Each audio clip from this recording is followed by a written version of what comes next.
Time. Hello, everyone. This is Shannon Miller with the Miller Elder Law Firm, and we are now beginning our webinar with Dr. Michael Okun with the Fixel Institute, and he's pretty world-renowned when it comes to Parkinson's. Mike, Dr. Okun, we are so happy to have you with us today. Sharing. You can call me Mike. You can call me Mike. It's my pleasure to be here. So we're just super happy to have you to talk about Parkinson's, and I'll tell you, to our audience out there, Mike and I go way back. We used to be poker playing buddies. So, it's been a long time that we've kind of seen each other grow, and I'm just in awe of what you've been able to do with Parkinson's, the approach that you've taken to Parkinson's. And I want to talk about that today if we have time, some of the different ways that you guys are innovating over there. So I'd like to start off just by, if you don't mind, just giving us a little introduction, what you do, where you come from, how this process has developed over time.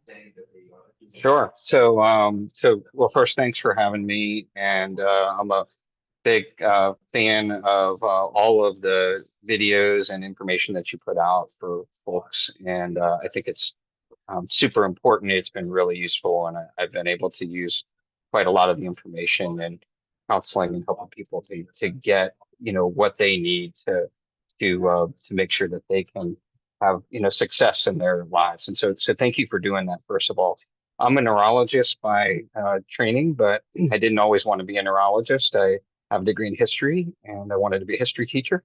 And I won a lot of good jobs in history, particularly a lot of jobs in history at university levels. And so I ended up wanting to be a black bag family practice doc. Went on out into a program, even spent some time in rural America. Had no idea what the brain was, and even probably would have struggled telling you the difference between a neurologist and a neurosurgeon.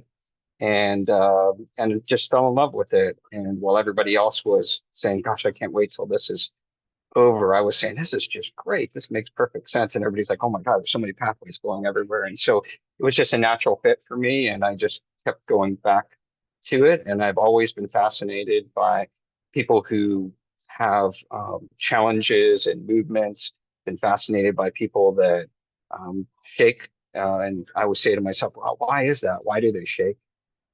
Been fascinated by folks when they blink too much or have tics, or children with tics, or adults with all sorts of different movements. And so I was drawn into it from that perspective, and never saw myself as a researcher. Always saw myself as just taking care of folks that had these disorders. But I found out that there's a lot of why there, and if you ask a lot of why questions and you learn how to design um, ways which you can get those answers and develop new technologies, they call that research. So I do a little research too as well, and done a good bit of that over the years, and work at the Fixel at the University of Florida. And so that's what we do. And we have a main focus on Parkinson's disease and neurodegenerative diseases. So we work on Parkinson's and Alzheimer's and all of the dementias and movement disorders. And then folks can get difficulties after they hit their head. Actually, you can get these degenerative changes we're learning a lot about from concussions and traumatic brain injuries. And so we look at those in another disease called ALS. And so we're focused on kind of this family of disorders. And let's talk about that for a minute. And I know that our topic today is Parkinson's, for the most part, but I know that you have been really innovative in using this deep brain stimulation. And, how is that layering into these disorders, these movement disorders that you're seeing? Is that something that's kind of on the cutting edge, or how is that, kind of folding into Parkinson's and some of these other movement disorders? Yeah, so it's actually a pretty interesting and rich story, and the idea really is simple. When you think about certain organs in your body, they have to talk to the other organs. When you think about the brain, don't think of it as one organ. Think of it as like just a million islands, 1,000 different types of cells, trillions of different connections between them. And the idea, and I work with a gentleman and physician scientist named Kelly Foote, who's a neurosurgeon. We've been partners for a long time. And so when we came to University of Florida about 22, almost 23 years ago now, we thought, if we could decode some of that talking between the different areas of the brain, we could understand what the conversations are and then perhaps alter them, change them a little bit or respond to them. And so we've been now into our third decade of doing this sort of work.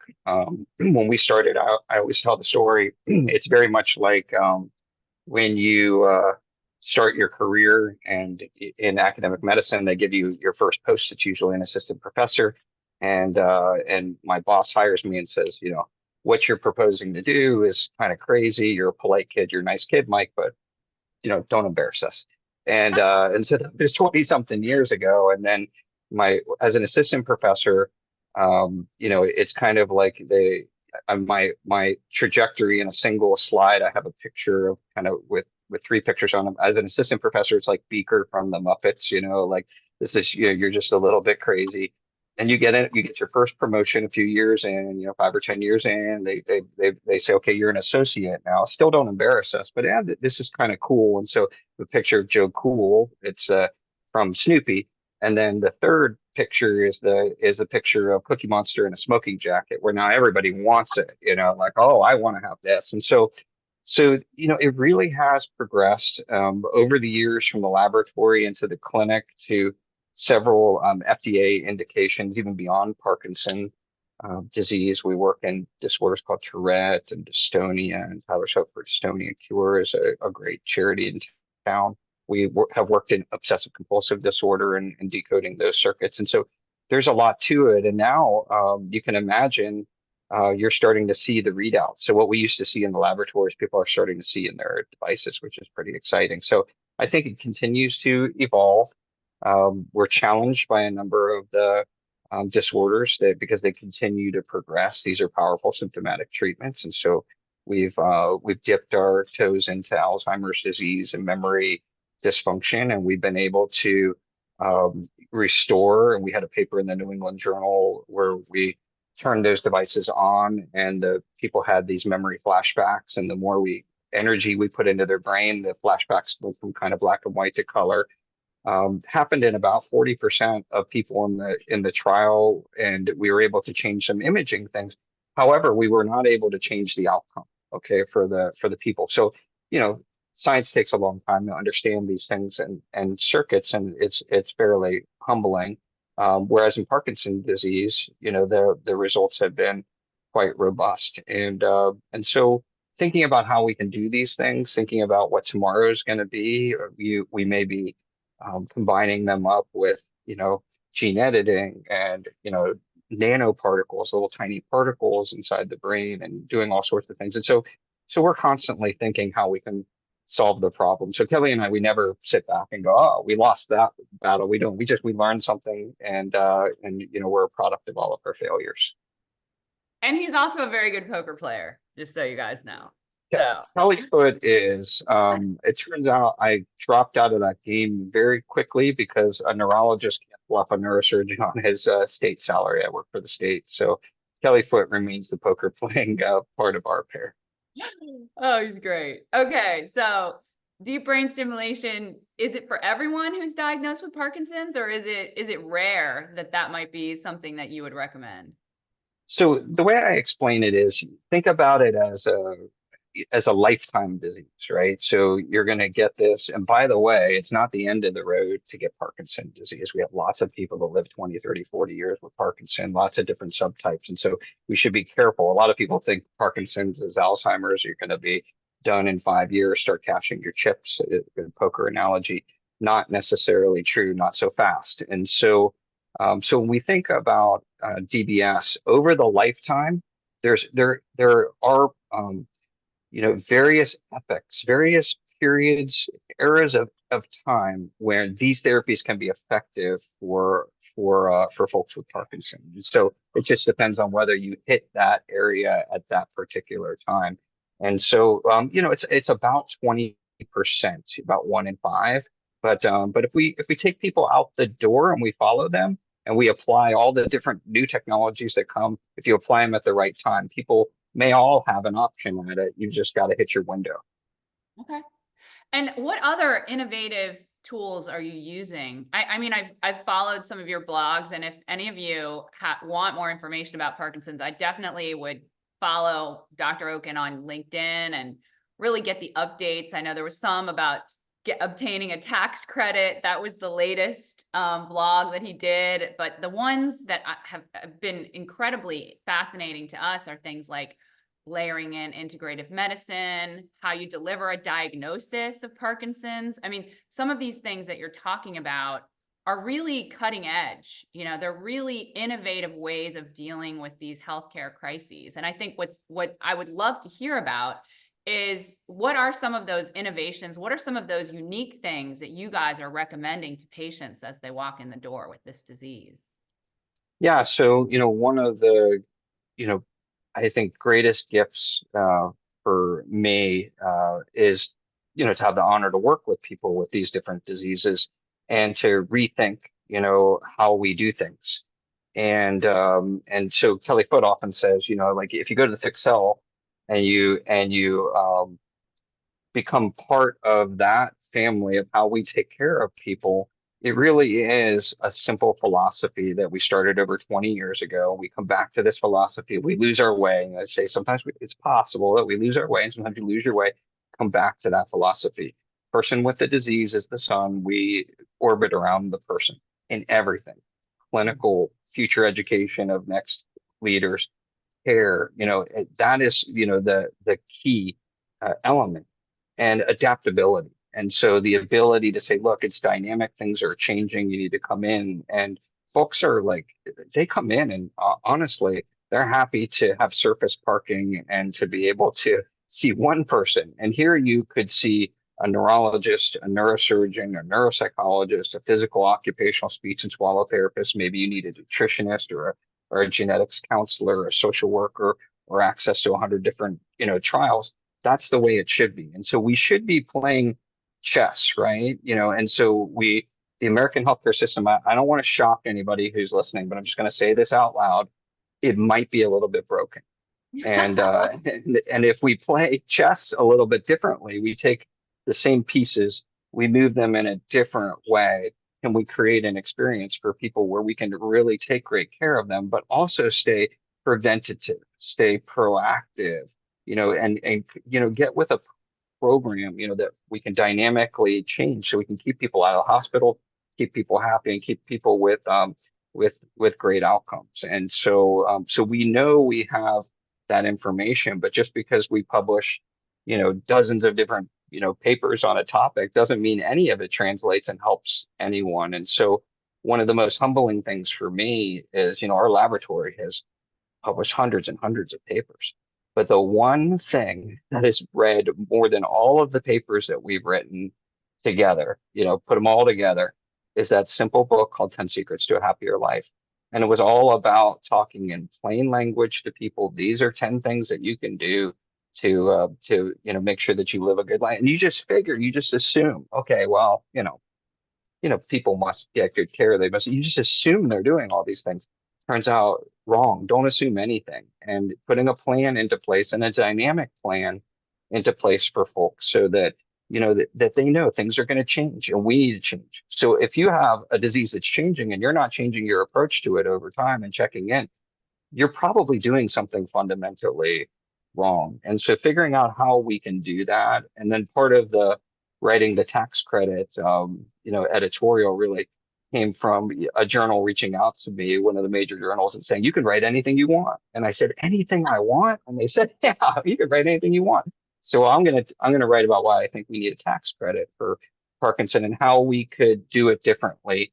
Because not everybody has access to a fixed cell, but how could we do it in such a way that we can create a system for folks that are living with Parkinson's disease where we can actually reinvest the money, keep them out of the hospital, prevent, hip fractures. It would pay for itself. And here's another controversial thing. And, potentially for folks that maybe have put some things on the market. I know it's, maybe hard for you to believe, but we live in a capitalistic society, and it's possible that some people inadvertently put some pesticides out there to try to do some good things, for our food system, but then down the road it may have caused some problems. So perhaps they can help us pay in and help the folks that are suffering with Parkinson's. So I think just thinking about how we could, do it differently. And Kelly and I have always said for years, people would say you can't do that. And we were, like Kelly always says, well, why did you do it? And said, well, because we were too naive to know we couldn't do it. We just kept saying, well, why not? Why can't we do it? Why can't we do it this way? And I think that's the key. And folks should know that the Ending Parkinson's Disease Act is co-sponsored by Gus Bilirakis from Florida and by Paul Tunkus from New York. It passed, wide margins, 409 to like 7 or something like that. Healthcare is bipartisan. And so it's headed to the Senate now. It has the same name as our book. And I think that we do need to rethink these things in order to make the system better. And there's a lot of things that we could be doing differently. But let's talk about that a little bit, because you're in it and you see the benefits of this kind of multidisciplinary approach to this disease. And you and I were talking before the webinar started about, we're all going to get something. And we both kind of laughed about that. But you and I, working in these fields, do know a lot of people think they're going to die in their sleep, but it's very unlikely that that's what's going to happen. We're likely to have some sort of chronic healthcare condition that's going to require this type of multidisciplinary approach. So what does that look like in your practice? So a patient comes in, they're diagnosed with Parkinson's. And, I think that as a first step, honestly, like I have so many clients that say, I thought I had these Parkinsonian-like symptoms for years, but I was never diagnosed. I wonder why there does seem to be such a delay oftentimes with people being actually diagnosed with Parkinson's. But then secondarily, when they come in, what does that multidisciplinary approach actually look like? Yeah. So, well, first of all, I'm going to tell you a story from a friend of mine named Matt Stern. And Matt is just a really, renowned Parkinson doctor at the University of Pennsylvania. He's retired now, but he told me this story that really stuck with me about everybody's going to get something. And the story goes something like this. And there's probably many, many versions of it. It's like the Zen stories, could be good, could be bad. So there's many, many, versions of this story. And the story goes, the man sits down with the fortune teller, and the fortune teller, spreads out the cards and says to the man, choose a card. Okay. But the card that you choose is the disease that you're going to get. Okay. Because everybody's going to get a disease. Okay.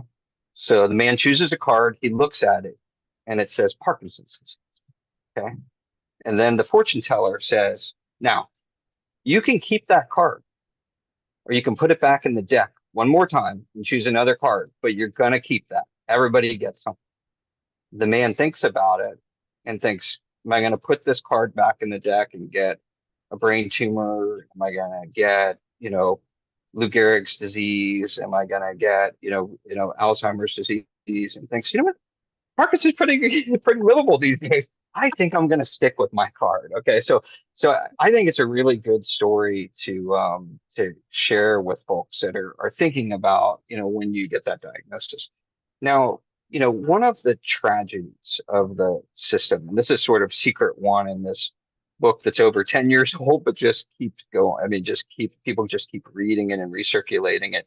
It's knowing the science, and it turns out that not only do people not appreciate the science, we asked folks, like, hey, what does it mean? You have Parkinson? And the common things they tell us is Alzheimer's disease, Lou Gehrig's disease, brain tumors, things that are not equivalent, right? But you can't blame people, Shannon, for thinking these things. That's not like our job. Our job is to appreciate that information and then to realize, we're doing it wrong. We need to stop. We need to re-explain to folks, hey, what is this? What does this mean? How should we approach it? It's not the end of the world. And actually, there's a whole bunch of things that you can do proactively, to stay in front, and you can still travel and do things that you want to do and just rethink your life. And so, when we make a diagnosis of somebody with Parkinson's disease, we come at it from that perspective. But the majority of the time, Shannon, you know what we're doing? We're playing back. We're getting people back. I saw somebody from the Midwest who had an appointment with me recently, and he was a really great businessman, well-known guy, pillar of the community, gives back, and he was just crushed for several years, about the approach going to his doctors and everything. It was doom and gloom and everything's bad. You know, and I saw him, and we looked at him, and it turns out he had a very mild form of Parkinson. So he had suffered for several years, just thinking the world is over. And he didn't even know what form of Parkinson. And and just that little bit of information, and then saying, hey, let's, these are things that we can do. And then just like it's your job to help, people. Now, by the way, I don't say elderly, I say seasoned. So I know you do elder law. I think you should rechange that name to seasoned law, We don't but say that's a elderly different either. We conversation. say Yeah. seniors. Okay. So but I don't even say seniors. I would say seasoned. Okay. Seasoned. I So like that better. yeah, so that's what I tell people. Nobody's old, particularly as we all age, nobody's old, seasoned. But the point of the story is that here's this guy, he is not an uncommon. This is not uncommon. And people just want to crawl into a hole and think it's over. Let's just declare our lives over. No, you got a lot of living to do. You got grandkids, you got kids, you got community. People need you. You need people, and so we need to help folks to understand and to make sure they're getting the best possible care that they can. And in that vein, I mean, it sounds, and I've, just having had a lot of clients with this disease, there are some unusual things that you guys recommend. Like, I know one of the things that always surprised me was this idea of being like a little bit overweight. Like it's counterintuitive. We've been told our whole lives, like, be skinny, you're gonna live Mm. longer. But if you have this particular diagnosis, then there's some recommendations that I've seen you talk about where it might be okay to have a little bit of extra weight. Yeah. But what are some of the other unusual things? I mean, and why is that? Why are some of these things so different for Parkinson's than some of the other recommendations for some other diagnoses? Yeah, well, I'm not so sure that recommendation shouldn't be there for other diseases as well. And it turns out that the way in which we visualize ourselves as humans, particularly as we've moved, okay, from the age before TV, we had radio. Once we moved from radio to TV, we actually came up with new types of disorders that we rarely saw before, body dysmorphic disorders, things like that. They were there, but like once you begin, and now with social media and the ability to videotape and everything's up. Look, we're zooming right now, and everybody sees us, and we're trying to look as good as we can, and all of these things. It turns out that body type doesn't predict health. Body type doesn't predict how good of an athlete you are. You can look at some of these, great athletes, and you look like, oh yeah, I can run faster than them. You can't, like, and so how you look is not actually correlate. Okay, so that's the first thing. There's an assumption. The second thing is that as we age, okay, certain things happen. Okay, as we get more seasoned, and we tend to lose weight, okay, as we age, okay, with or without Parkinson, with or without a degenerative disease. We tend to lose weight over time, tend to lose muscle mass, we tend to lose bone mass, everything. It's super important that we realize that. And so that's why one of the recommendations that we have is to move a lot. Exercise helps the symptoms of Parkinson. So that's one. That's kind of amazing, actually. So take advantage of it. We say 7,500 steps a day or equivalent. we know from all this Google data, you're going to live longer. So being able to do that, and you don't have to walk to be able to exercise, and watching your bone health. Because if you don't move with a disease like Alzheimer's or Parkinson, or you can move and you just start feeling sorry for yourself because you had a bad interaction at the doctor's, and then you've spent 3 years, kind of, stowed away. It helps with constipation. It helps with bone health. So then if you do fall or you have abnormal, postural reflexes and you might trip on a curb or something like that, you got to have strong bones to be able to absorb the fall. So that's important. And then the third thing is you're going to lose weight every year with Parkinson disease just a little faster than you would if you were seasoned. Okay. And so you want to stay ahead of that weight loss, because there does come a point where you get to a certain level and it actually becomes very hard to maintain your bone health, to maintain your exercise, your ability to, and you want to stay ahead of that. And so if you know the curve is just ever so slightly going down, push up.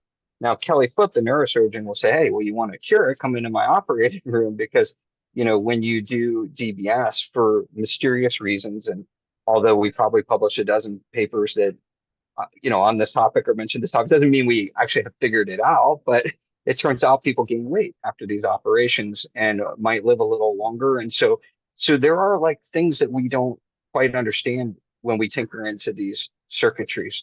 Now, other things to know, like that are just like, I just shocks me that people don't know this. If you have Parkinson disease, your sweat is different. That doesn't shock me that you don't know this, but the content of your sweat is different. Your smell might be different. And you may have read that there's a woman in Great Britain that can go behind a blinded box, like in Wizard of Oz, to close the curtain and smell people who have Parkinson. There's some truth to this.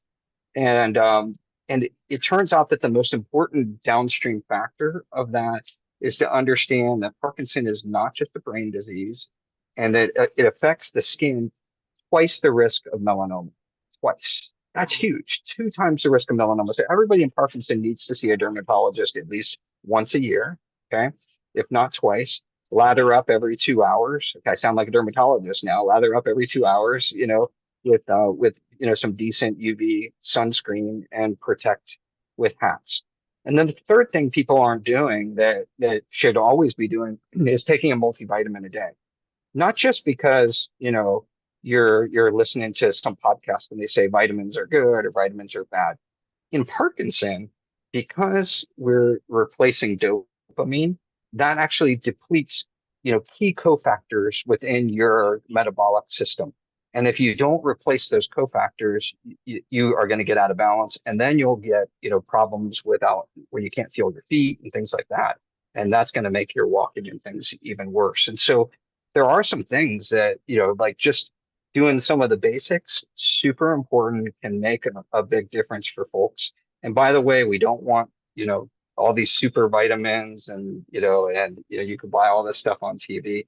That's a great investment, Shannon. Nutraceuticals is a great investment to make money in. But in Parkinson, you can actually overdose on a lot of these vitamins. So just making sure you do the right things. Sometimes more isn't always the answer. Okay. That's very helpful. We've got a couple questions in the question and answer that I'm going to just hit on a couple of them because some of them are pretty good. One of the questions is, do you believe in genetic testing? Is it better to find out if you have the Parkinson's disease gene as soon as possible? Yeah. So first of all, it's a great question. Let me just tell you, every day I practice medicine, I know a little less. It's a humbling profession. And so this is not only a question, for me, it's a question for everybody and a question for the field. Now, the tricky thing about Parkinson genetics is the following, and see if I can explain this in a way that makes sense to you. If you have a Parkinson gene, okay, so they do your DNA and they say you have a Parkinson gene, okay, that doesn't mean you're going to get Parkinson's disease. Wow. Okay, so let me just back up again. Okay, so now I'm going to test you, and most of the common genes for Parkinson are incompletely penetrant. So there used to be this monk, his name was Mendel. You learned about him in school. They crossed P's. some of the P's, did this, some of the P's were this color, right? Made perfect sense. Mendel's not here anymore. If he was, he'd probably turn over and have a panic attack. Okay. Because now we see these genetic abnormalities that are, you know, potentially could, they're called incompletely penetrant. You don't need to know that potentially could turn into Parkinson, but may not. Okay. Wow. So do you want to know that, before, and live the rest of your life? Okay. That's the first thing. Second thing is not everybody who has a family history gets Parkinson's. You can get Parkinson without a family history. And because you have a family history, let's say in 1 degree, one generation, it could increase your risk of Parkinson. And so, the reasons to know, the primary reasons to know would be one, clinical trials, two, preventative. If you could prevent it or slow it down or change your lifestyle, or, if it's going to, really impact what you're going to do, okay, knowing those things might be good. Or you might just say, I don't want to know, but I'm going to do all the things that I know that I might do to help as well. But for the folks who have Parkinson, the conversation is shifting a little bit. And the shift is this. So there are organizations like the Parkinson Foundation has the PD generation, it's a cute name. And the idea when they started that was get people's genotypes. It's called genotype. What type are you?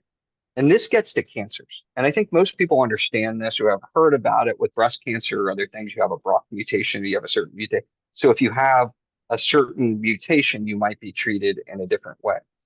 Parkinson is not there yet, but we are getting there now with clinical trials. And we're saying, for example, there's a gene mutation that's very common called the GBA mutation. It also causes a disease called Gaucher. 10% of groups of people in New York and Jewish neighborhoods of New York carry this. Doesn't mean they're going to get Parkinson. Okay. But we can give certain things, like there's a component of a cough syrup. It is part of an enzyme. We can give a thing and we can change that. And so now there are all these trials, beginning to look at that. And so if you had Parkinson in your family, and you have to think through this in the complexity of, do I want to know? Do I not want to know? If I have Parkinson, do I want to start to get on trials or things? Am I going to change my behavior, or not? Or maybe I actually want to follow the field and not know. But if I think I'm at risk, do things to try to keep myself healthier. Now, the best way, okay, so here I save the best for last here, is to have a genetics counselor. And one of the really difficult things to think through is the fact that genetics is so available now. Okay, so certainly if you're doing cancer screenings and what you come up with on your genetics changes what chemo or what therapy, get it. It's like 100 times out of 100, get it, right? We're not quite there in degenerative diseases, and especially if you could carry a disease and not get it. So we have these awesome people called genetic counselors. We're about to hire our second one. They are not provided by the American healthcare system. So at Fixel, one of the things that has been a pleasure, just awesomeness for me to be part of, is to hire counseling services people, genetics counselors, social workers, nutrition counselors. We've already covered many of these today, and because they're not covered in the American healthcare system, which was part of the tax credit, by the way, Sharon, thinking about getting access to these things. And you could sit down with a genetics counselor and they'll go through it. They'll spend an hour with you. Imagine that in the American healthcare system, they'll spend an hour with you and actually give you some advice so you can think about it. Once you counsel somebody, half or more of the people that are counseled decide they don't want the genetics.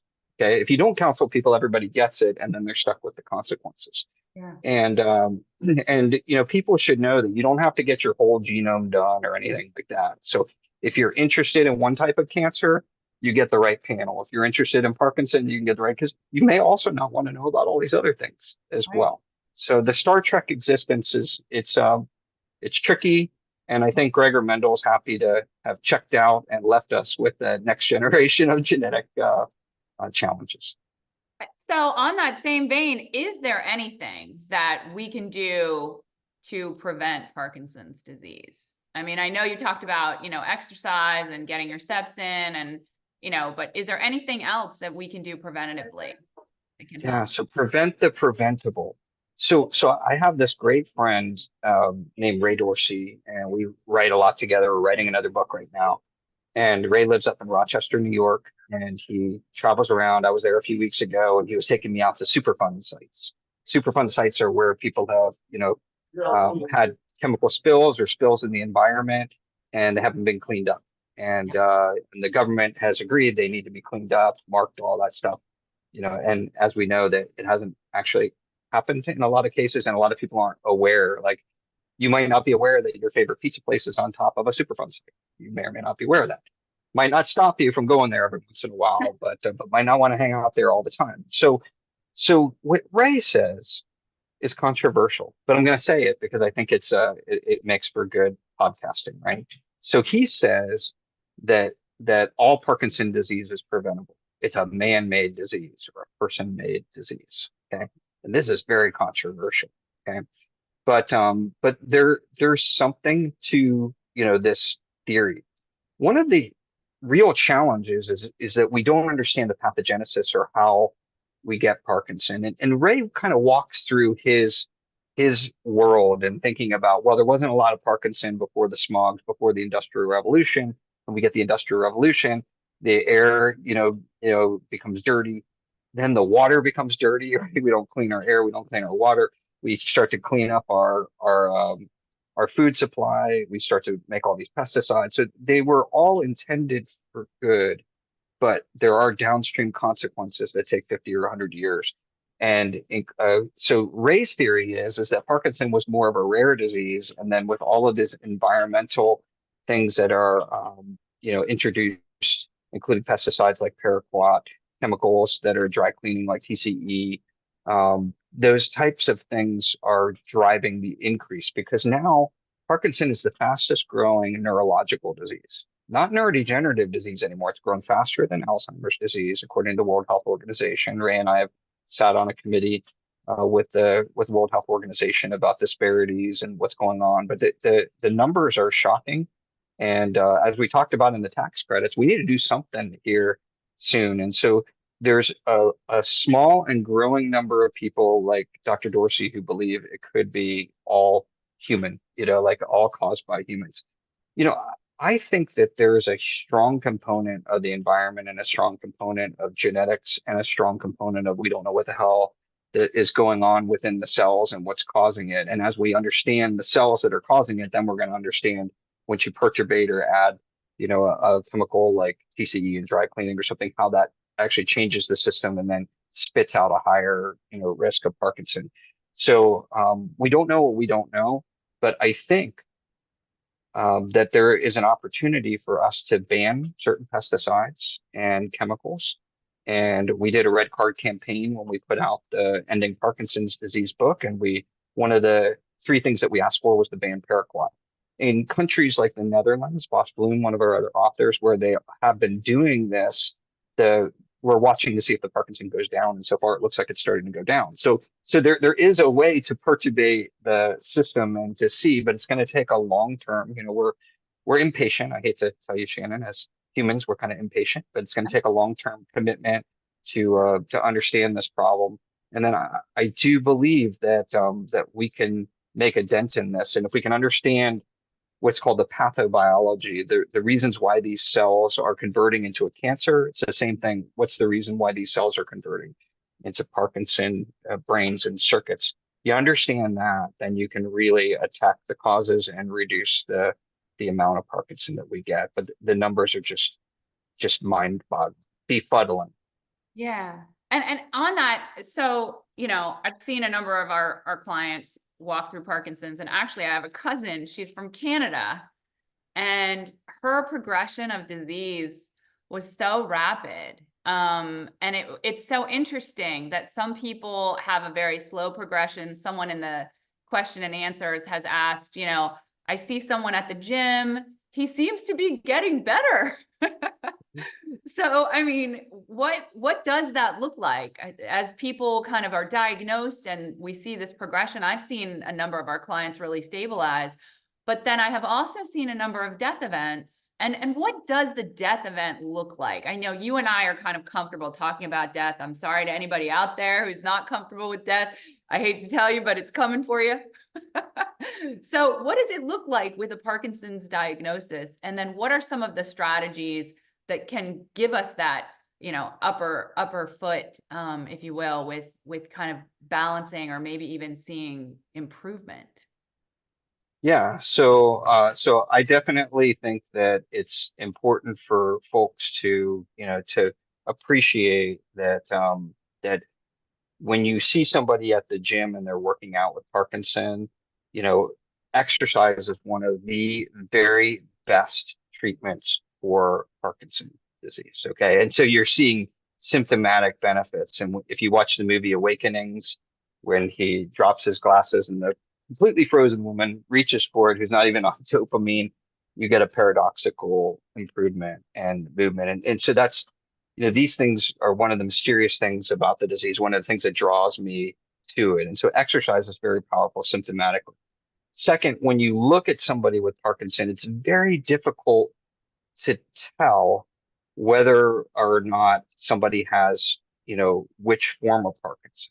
Okay. And so I think that's part of the mystery for folks where you say, oh, I have this guy and I know him and he's like 40 years in and he says, do X, Y, and Z like me. Look, I look like I'm doing great, right?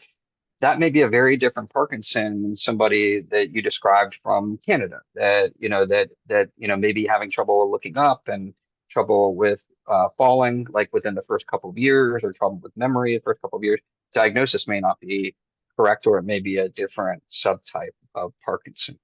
So no matter what subtype you have, okay, you have to treat both the things that you can see. So if you go to a dentist, they treat your teeth, right? Go to a neurologist, they treat all this movement and things that they see. But a lot of the things that are disabling, if not the majority of things that are disabling in Parkinson, are actually the things you can't see: depression, anxiety, sexual dysfunction, all these things. And if you address those things, the people get better. And in fact, if you leave the tremor alone, it doesn't affect the quality of life as much as some of these other things. And so a lot of people are stuck in stigma and stuck in not getting treatment for biological changes. And so one of the things that I will say to the folks that are listening here is that you don't just get depressed when you have Parkinson because you're mad or upset because you ended up pulling that card from the deck that you got Parkinson. You get it because you're lacking not only dopamine, but you're lacking serotonin and norepinephrine, and there are multiple changes in the brain. So this is a biological change. It's a biological change that can be treated. Okay. Now, as you progress, okay, a lot of folks with Parkinson end up having other things. Okay. And so the most common, and I've been the medical director and advisor for the Parkinson Foundation since 2006.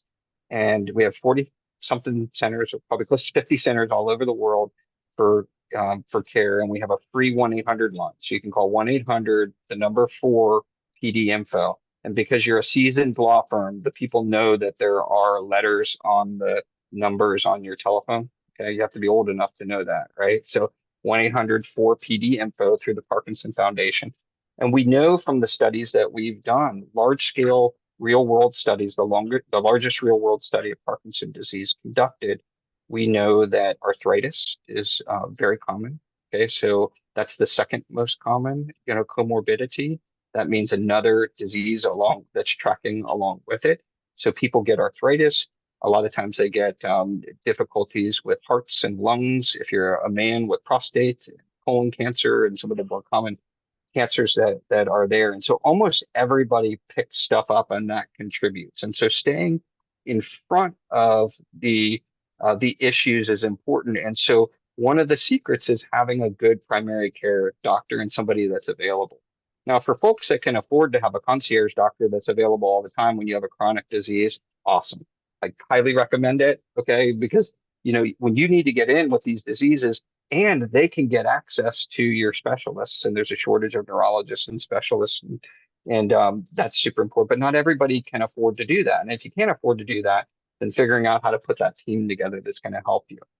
Now, if your Parkinson's disease progresses, and not all Parkinson progresses with thinking and cognition. Okay, if you have thinking, cognition, and walking, you may start walking less in your later years. Okay, so you've got to keep exercising. Your risk for falls, okay, and your risk for aspiration pneumonia. Let me explain what that is. Those are the two things to watch out for, Shannon. And those are the two things that can cause an event that might lead to death. Okay. Aspiration pneumonia is when the most common feature that's missed is what happens is you're eating, okay? And when you're eating, you're coughing, okay? That should be like an automatic. If you see it, somebody is coughing when they're eating, they need to be checked out, particularly with Parkinson. We do the most swallow studies, I think, of any place in the world. At least I'm not, it's possible somebody else does, but we routinely screen for it. I don't know why people don't routinely screen for it for Parkinson, but we need to get ahead of it with speech therapy. There are devices. There's an expiratory muscle strength training device that was invented at UF by Chris Sapienza when she was here, and Danny Martin before he retired, and Paul Davenport, who's still at UF, that can help to reduce aspiration pneumonia. You can reduce aspiration pneumonia, be seeing a physical therapist, and potentially even getting regular physical therapy, which you are entitled to by Medicare. Even if the number of visits expires, you can also continue to ask for it. That law has changed, and then getting personal trainers, people in the house, and preventing falls. Prevention of falls and prevention of aspiration pneumonia are the things that are going to help the most. As people progress, those are the things that could lead to death events. So it's usually hitting your head, or breathing something into your lungs. But guess what? I'm going to tell you a secret. Those are very common in other diseases as well. But being preventative, that P word again, proactive, preventative, those are the things that can help you. Okay, so that's incredibly helpful. And I think a lot of people have this, fear of the diagnosis. And I would also say that one of the questions in the question and answer is from our elder care coordinator and Laura Monday. And we do often see a client and they have undiagnosed Parkinson's, and their primary care physician has never said, hey, maybe we should do a neuro consult, but they may have a lot of those symptoms. Is that a prevalent issue, or is that something that, we need to be focused on educate? My daughter's in med school right now. I asked her, she's finished in the middle of her first year. I asked her about Parkinson's. She's like, we're not there yet, Mom, relax. But I mean, is this something that we need to focus more on with our primary care doctors? Yeah, so Laura Monday, it is Wednesday today, I think, but Laura, it turns out that it's worse than you think. And we know it's worse than you think because we've actually looked. And it turns out that primary care doctors are pretty lousy at recognizing Parkinson and referring.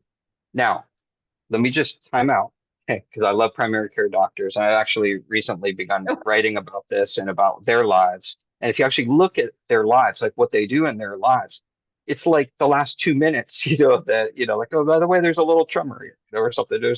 It's not easy, with all the things that now they have heart calculators, and they have prostate stuff they have to deal with, and they got to tell you, whether you should be on statins, and they have like 20 minutes to do like a million things. And so I think, Laura, I think it's hard to assess the blame there, but I will say that it's a shame because uh, folks oftentimes are picked up by their families, are picked up by other healthcare practitioners, that are seeing them. Certainly, physical therapists. There's lots of clues and lots of people around, and so and if you get to a neurologist in the United States, Allison Willis used to be at Washington University. She's now at the University of Pennsylvania.